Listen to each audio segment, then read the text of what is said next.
민중의 소리 이완배 기자 함께하겠습니다. 이완배 기자님. 네, 안녕하십니까. 네. 자, 이완배 기자님. 오늘 아마 네. 대한항공 조양호의 운명이 결정된 뒤에 방송일 텐데, 우리가 그 결과를 모르고 방송하고 있습니다. 모르고 있습니다. 네. 저희는 27일 오전 9시 47분에 지금 녹음을 시작해서요. 어떤 결과인지 모르죠. 그런데 이 상황에서 짐작하는 게 무슨 의미가 있겠습니까마는. 네. 안 되지 않겠어요? 네, 저는 그쪽에 걸겠습니다. 사실은 어제 민중의 소리 홍민철 경제팀장이 저한테 선배는 돈을 건다면 어느 쪽에 거실래요? 이렇게 묻던데 저는 이렇게 답했습니다. 팀장님, 저는요 한국하고 브라질하고 축구 시합을 해도 한국에 돈을 거는 사람입니다. 응원은 한국을 하고 돈은 브라질에 거는 게 냉정한 판단이다. 저는 이런 소리 너무 싫어하는 사람이에요. 중요한 시합이 있으면 이성적 판단 이런 거 다 집어치우고 돈을 걸어야 한다면 내가 간절히 원하는 곳에 걸고 응원을 해야 됩니다. 그래서 저는 무조건 조양호를 쫓아낸다. 전 재산과 오른쪽 손모가지를 걸겠습니다. 제가 이렇게 이야기를 했습니다. 네. 이 방송을 들으시는 청취자 여러분들은 이미 주주총회 결과를 들으신 거죠. 그런데 저희는 이제 10시가 안 된 상태이기 때문에 녹음 시간 기준으로 조금 전 9시에 강서구 대한항공 빌딩 5층 강당에서 주총이 시작됐다고 하고요. 그 회의 순서를 보니까 여러 보고를 쭉 한 다음에 회의 후반부에 이사 선임의 건이 있어서 아마 10시 넘어서 제 생각에는 한 11시쯤 결과가 나지 않을까 싶습니다. 그 현장 기자 보고를 보면 굉장히 비장한 분위기라고 하던데요. 예, 부디 이 방송을 들으시는 분들 모두 어제 조양호의 이사 선임이 거부됐다는 정의로운 뉴스를 들으신 기분 좋은 상태이기를 간절히 소망합니다. 결과를 아시는 분들이 정말 부럽네요. 저는 궁금해 죽겠는데요. 네. 저는 녹음을 마치고 또 초조하게 1시간 정도를 더 기다려야 됩니다. 하여튼 그 역사적인 하루가 어제 개막이 됐기를 간절히 바라면서 오늘 이야기를 시작하겠습니다. 오늘은 어제 후속편으로 북미 관계를 게임 이론으로 해석해보는 두 번째 시간입니다. 지금부터 드릴 이야기는 어제 브리핑과 이어져 있기 때문에 죄송하지만 어제 브리핑을 못 들으신 분들은 어제 것을 먼저 들어주셨으면 합니다. 그렇죠. 죄수의 딜레마나 티포텟에 대해서는 오늘 설명을 생략할 거거든요. 너무 재밌어요. 쉽고. 그러니까 어제 감사합니다. 방송 꼭 한번 들으시고 오늘 방송 접하시면 좋겠어요. 네. 자, 어제 우리는 북한과 미국이 티포텟 전략을 주고받다가 생긴 돌발 상황, 얍시리 전략, 정식 명칭은 요스인데 이 얍시리 전략을 미국이 사용했을 때 얼마나 처참한 상황이 벌어지는지를 살펴봤습니다.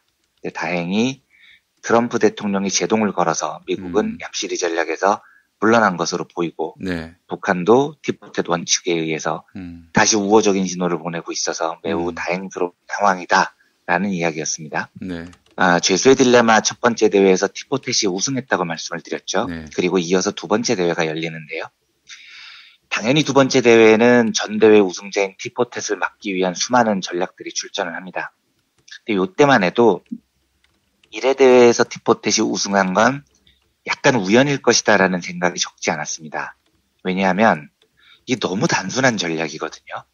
저 정도 단순한 논리라면 조금만 더 정교하게 전략을 짜면 충분히 꺾을 수 있을 것이다 라는 생각들이 많았어요. 그래서 두 번째 대회에는 무려 63개 전략이 참가를 하는데 이 사람들 리그전으로 한번 다 붙어야 되니까 3,969개의 매치가 잡힌 거죠. 그리고 어제 말씀드렸던 대로 각 매치마다 0점에서 1,000점까지 얻을 수 있는데 실제로는 200점에서 600점 사이의 점수를 넣었습니다. 그런데 두 번째 대회에 트랜클라이저라는 전략이 등장을 합니다. 대회를 개최한 로버트 엑설로드는 매우 중요한 의미를 가진 도전자였다라고 평가를 했던 전략이었습니다. 이 전략은 얍시리를 넘어선 사기꾼 얍시리? 사기꾼이라고 부르면 적절합니다. 얍시리 전략보다 더 사기꾼 기질이 농후합니다. 엑설로드는 이 전략을 보다 은근한 방식으로 많은 상대를 이용해 이득을 취하는 전략 이렇게 점잖게 표현을 하던데요. 쉽게 말하면 사기를 열나 잘 친다는 이야기인 겁니다. 이 전략은 기본적으로 협력을 선호합니다. 티포텟은 협력은 협력으로, 배반은 배반으로 응징하는데 트랜킬라이저는 어지간하면 협력을 해요. 티포텟보다 훨씬 관대합니다. 이렇게 게임을 하면 상대가 방심을 하겠죠. 트랭킬라이저는 상대가 방심했을 때 갑자기 느닷없이 배신을 때립니다. 이까지는 어제 말씀드린 얍시리, 요스하고 비슷한데요. 트랭킬라이저는 여기서 좀 달라집니다. 느닷없이 배신을 한 다음에 실실 웃으면서 에이 설마 내가 너를 배신했겠어? 네. 나 지금까지 봤잖아. 믿을만 했잖아.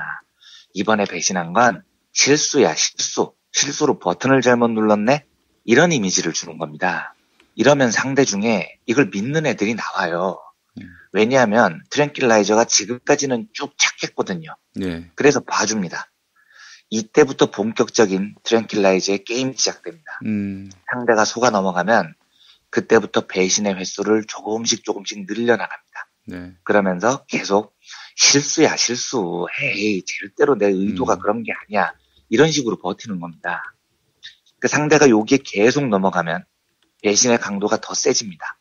쉽게 말씀드리면 믿는 도끼로 발등을 찍는 그런 전략인 거죠. 네. 매우 머리를 많이 굴린 전략인데 이 전략이 63개 중에 몇 등을 했을까요? 머리 굴리느라 애는 많이 썼는데 27등에 그칩니다. 특히 이 전략은 티포텟을 만났을 때 박살이 납니다. 왜냐하면 티포텟은 상대가 뒤통수를 치는 순간 얄짤없이 기계적으로 보복에 들어가거든요. 트랭킬라이저는 느닷없이 배신한 다음에 실수야 실수. 나는 착해 라고 사탕발림을 하는 건데 여기에 상대가 넘어가야 이득을 챙기는 거거든요. 예. 근데 티포텟은 이런 속임수에 전혀 넘어가지 않습니다. 상대가 앞에서 몇 판을 협동했건 전판에 배신을 하면 반드시 배신으로 응징을 해버리거든요. 예. 그래서 엑설로드는 이런 사기꾼들을 잡아내는 가장 유용한 방법이야말로 가장 단순한 티포텟이다라고 설명을 합니다. 네. 엑설로드 표현을 빌면 트랭킬라이저와 같은 도전적 규칙들과 가장 잘 대적하는 방법은 상대의 예상치 못한 배반을 만났을 때 즉각 보복해버리는 것이다. 네. 라고 말을 합니다. 베트남 정상회담에서 보여준 미국의 행보는 예상치 못한 배반이죠. 이게 어제 말씀드렸던 요스였건 아니면 상대를 방심하게 한 뒤 사기를 치는 트랭킬라이저였건 기습적 배반이었던 건 분명합니다. 근데 어느 쪽이건 이걸 가장 잘 대처하는 방법은 즉각 보복하는 겁니다. 그런 면에서 북한이 보여준 행보는 게임 이론에 매우 충실한 우수한 대응 전략이었습니다. 미국이 느닷없는 배신을 했을 때 그래? 그러면 우리도 핵 개발 다시 할래? 이러면서 연락사무소 인력을 확 빼버렸거든요. 예. 근데 제가 이걸 우수하다고 말씀드리면 들으시는 분들 중에 역시 이완배는 종북이다 이러실 것 같은데 저 종북 아닙니다. 예. 예, 북한 시스템을 무지하게 싫어해요. 제가 말씀드리는 요지는 이번 북미 외교 상황에서 벌어진 일들을 게임이론 차원에서 풀이하면 북한의 전략은 매우 우수했다는 겁니다. 미국은 약간 삑사리를 냈는데 트럼프가 잘 수습을 한 거고요. 하나만 더 해보겠습니다. 예. 이제부터는 북미 관계가 아니고 한국에 대한 이야기들입니다. 엑설로드가 이 연구 결과를 집대성에서 낸 책의 제목이 협력의 진화입니다. 그런데 왜 엑설로드는 협력이 진화한다고 표현하냐면 대회를 2번 열었는데요. 2번째 대회를 열어보니까 그중 상당수가 티포텟을 베낀 전략들이었다는 겁니다. 배신에는 배신, 협력에는 협력. 이 단순한 전략을 기반으로 한 다음에 여기에서 조금씩 변화를 준 전략들이 많이 등장을 합니다. 사기를 치거나 뒤통수를 치거나 이런 게 가미된 거죠. 그리고 3번째 대회를 시뮬레이션을 해보면 이런 경향이 더 강해집니다. 티포텟을 닮은 전략들이 더 많아져요. 왜냐하면 대회를 해보면 꼴찌 근처로 떨어지는 쩌리 전략들이 나타납니다. 네. 등수가 무지하게 나빠요. 예를 들면 제일 멍청한 전략이 쉴 새 없이 배반하는 겁니다. 이게 제일 성적이 안 좋아요. 또 랜덤이라는 전략이 있습니다. 매 판마다 동전 던져서 결정하는 겁니다. 협동할지 배신할지요. 네. 이런 생각 없는 전략도 해보면 성적이 형편없습니다. 그러면 3회 대회, 4회 대회를 열었다면 이런 전략들이 다시 참가할 수 있겠습니까? 못합니다. 해봐야 무조건 패배하는 거거든요. 그래서 대회를 반복할수록 이런 멍청한 전략들은 시합장에서 퇴출돼 버리는 겁니다. 예. 그리고 티포텟에 기반을 둔 우수한 전략들만 참가하죠. 이런 우수한 전략들이 모이면 전략들이 게임에서 얻는 평균 점수가 계속해서 높아집니다. 좋은 전략끼리 만나면 협동을 더 많이 하기 때문에 점수가 함께 높아지거든요. 그래서 대회가 뒤로 갈수록 전체 참가자들의 성적이 점점 좋아집니다. 이렇기 때문에 엑설로드가 협력은 진화한다라고 표현을 하는 겁니다. 티포텟을 기반으로 반복해서 게임을 해보면 결국은 서로 협력하는 것이 사는 길이라는 것을 게임 전략들이 인지하게 됩니다. 그럼 한국 상황을 보겠습니다. 우리나라 정치 지형을 보면 협력이 진화하고 있습니까? 저는 전혀 그런 느낌을 못 받습니다. 예. 지금 자유한국당이 저는 새누리당이나 한나라당하고 뭐가 다른지 진짜 모르겠거든요. 전혀 다른 게 없죠. 저는 민주정의당하고도 차이가 없다고 봅니다. 그러니까요. 저는 민자당이나 민정당, 공화당하고도 뭐가 다른지를 모르겠어요. 자유당하고도 별 차이가 없을 거예요. 그러니까요. 예. 그러니까 이걸 보면 엑설로드가 틀렸다는 느낌까지 드는 거예요. 협력이 진화하기는 개뿔. 과거에 머물러 있거나 퇴화한다는 느낌까지 나오잖아요. 나경원이 하는 얘기가 공화당 자유당 시절에 하던 개소리하고 뭐가 다릅니까? 네. 아직도 빨갱이 타령하고 있는 거 하나도 안 변했죠. 네. 그리고 저는 반민특위를 반문특위의 오타였다 뭐 이러는 건 4.4.5입 개헌하고 뭐가 다릅니까 이게요.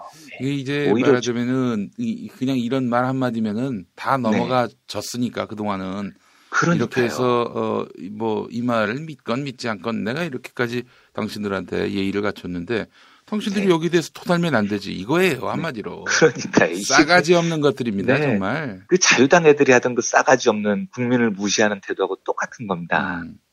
근데 엑설로드에 따르면 이런 무조건 배반 전략은 제일 아둔한 거고 예. 이 대회가 반복될수록 퇴화돼야 합니다. 근데 왜 아직도 얘들이 살아있냐고요. 네. 이유는 하나입니다. 우리가 티포텟을 사용하지 못했기 때문입니다. 협력의 진화는 티포텟이 위력을 발휘한다는 전제가 있을 때 생깁니다. 이래 대해서 티포텟이 우승을 하니 그와 유사한 전략들이 대거 등장을 하고 쩌리 전략들은 퇴출되죠. 예. 2회 대회 때 또 티포텟이 우승을 합니다. 또 쩌리들이 퇴출이 되고 비슷한 전략이 더 많이 참여를 합니다. 그런데 한국 현대사에서는 티포텟이 위력을 발휘한 적이 없다는 겁니다. 우리가 그 전략을 제대로 써본 적이 없으니 저쪽이 티포텟을 무서워하지 않는 겁니다. 당해봤어야 무서운 줄 알 거 아닙니까? 네. 살인마 전두환이 재판정에서 당당하게 구는 거 보십시오. 제가 지금 재판정에서 당당하게 굴 때입니까? 구속을 당하거나 무기징역을 당하고 있어야죠. 티포텟을 당한 놈들은 절대 저렇게 당당하지 못합니다. 그런데 우리는 전두환을 풀어줬잖아요. 그러니까 저자들이 광주 민주화 운동이 북한의 도발이었다는 둥 이런 처참한 헛소리를 21세기 백주 대낮에 짓거리고 다니는 겁니다.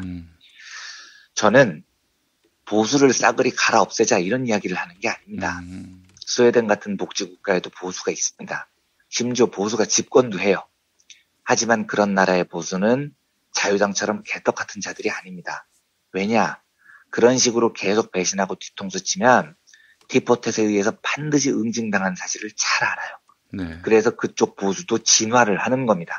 걔네들은 적어도 나치가 옳아요 이런 헛소리를 하지 않습니다. 네. 그리고 복지 정책을 보호한다는 그 테두리 안에서 보수를 합니다. 그러니까 저는 대한민국의 보수가 저지랄을 하고 있는 건 우리 진보의 책임이 크다고 보는 쪽입니다.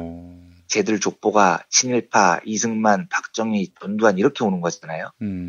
진보가 저걸 한 번도 제대로 응징을 못하고 티포텟을 사용하지 못했으니 보수와 진보의 협력이 진화하지 못했던 겁니다. 언젠가 제가 따로 한번 말씀드릴 기회가 있을지 모르겠습니다만 티포텟은 잔인한 전략이 아닙니다. 그 한국책 번역본에는 매우 신사적인 전략이다라고 표현되어 있는데 예. 신사적이라는 단어는 약간 성차별적 요소가 있어서 썩 내키지 않습니다. 그래서 예. 영어 원문에는 나이스한 전략이라고 되어 있는 그 표현을 사용하겠습니다.